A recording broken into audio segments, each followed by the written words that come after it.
got so excited. I forgot to take off my little my little cardigan. I'm just gonna take it off. It'll look better for the photos.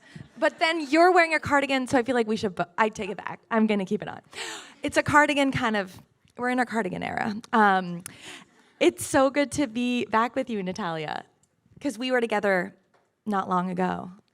Yeah, I'm so excited to be back too. Yeah. I'm really looking forward to this session. Me too. So I think we will get started. So let's get right into our discussion on how we can deal with facing resistance and opposition in activism and pursuit of our goals.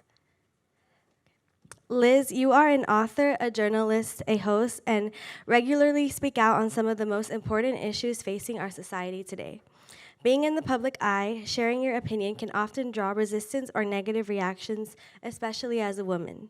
Can you share with us how you approach resistance or even hostile reactions when advocating for the issues you believe in? Great question.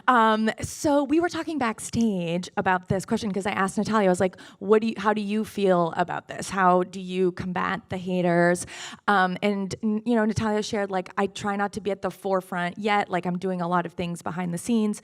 And I kind of, reflected on being your age. And I guess even before social media and all that stuff, I'm not a combative or maybe I am, but I don't view myself as one, but I would get into a lot of arguments, even just in, like, as a layperson, like out in the world. And so I was telling Natalia, like, I would go to bars and, like, whenever I would hear, like, sometimes, a sexist comment or something would happen, I would just get into a full-blown argument. And then the next day, like, I lost my voice, and my dad, I remember being like, you got to pick your battles, and obviously if you want to spend 4 hours yelling at 4 guys in a bar, like, do it. But that energy, you're deciding to spend on them, and you could spend it on, something else. And so I think it's important to choose where you invest your energy. But then I also have, learned throughout the years, as you do when you get older. I started working on a book about men and masculinity, and it's called For the Love of Men. And through interviewing men, I actually expected to be in that same kind of, for us to argue about stuff, and we did. But what was interesting is that when I really listened, I realized that they were victims of this, like, they weren't enemies, they were actually victims of the same system that was hurting me and hurting the women around me. And it kind of changed my perspective on these conversations, not just as I'm coming in to convince you that you're wrong because I'm right, but actually to expand maybe your perspective, but also expand my perspective. And it made activism for me so much better, and it made my life so much better, actually, to think about men not as, bad communication is assuming that you already know. And I was assuming that I already knew why they had a certain position, why they were acting in a certain way. And it kind of took the weight off of me in a weird way. And it, it expanded my horizons and my ability to have compassion. And actually having more compassion for the other person also was a way to have compassion and more empathy for myself. And to reiterate what you said about sexist men being victims too, I think it's really hard to empathize when people are racist or sexist or homophobic or so on, but it's important to keep in mind that they have so much hatred in their heart, and that's why it's really hard for them to see things the way that we see them. So I think when you're advocating and you're an activist, it's important to remember that they're also coming from a place of oppression, but in a different way that we experience it. Obviously, certain people have more privilege, but their judgment is clouded because they carry so much hatred in their heart. And they're not exposed to the same love that we are exposed to. And for example, like this Girl Up community, we're so powerful together, and I've never experienced a community like this. And it's because of you all that I'm that I'm so open to meeting new people, and I just have so much love for all of you and people who are different from me and people who come from different backgrounds as me, and I hope that you all feel the same way also. That's such a great point. That's great. That's right.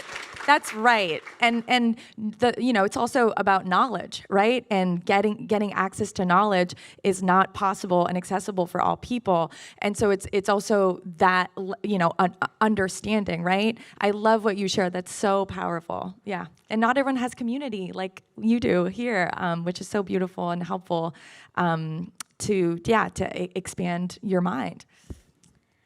Many of my peers have experienced resistance to their activism in their communities or even in their own families. How do you stay motivated when met with resistance or a lack of openness or understanding? Good question too. Look, there's a lot of different things. Like there's this kind of Jedi mind trick that I do with like sexist jokes or racist jokes or even comments, right, that come up is if it's coming again with friends and family, I'll just go like, wait, I don't get the joke. and then they have to like explain why it's funny, and then they by themselves kind of realize like, oh, that first of all, if someone has to explain a joke, it's over. You've ruined their joke, and then it forces them to actually have to speak out loud. What are the assumptions that you're making with that joke? What are the structures that you're upholding with that joke? And again, I think to your point, like right now I'm doing a documentary about ableism and disability rights, and even the like quote unquote villains, right? Like the people who are doing really awful things to continue the discrimination of people with disabilities. Very often, it's because they are buying into ableism. And they are buying into that structure that makes them feel safe and makes them feel okay.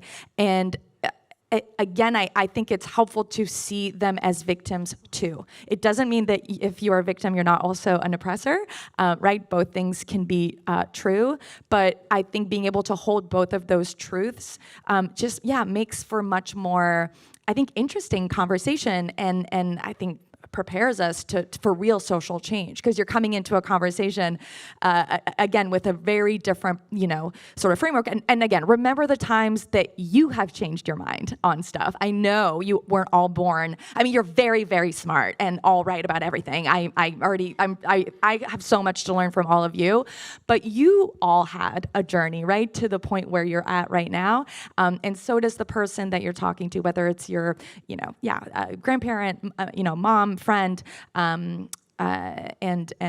whatnot. So remembering to sort of see yourself in the other person, even though, and again, I'm not saying like if you're in a situation that is unsafe or disrespectful, like don't. You can walk away and not lose your voice and save it for other purposes. But I think those conversations are really crucial. I recently read a quote, and the quote was, "When you feel like quitting, remember why you started."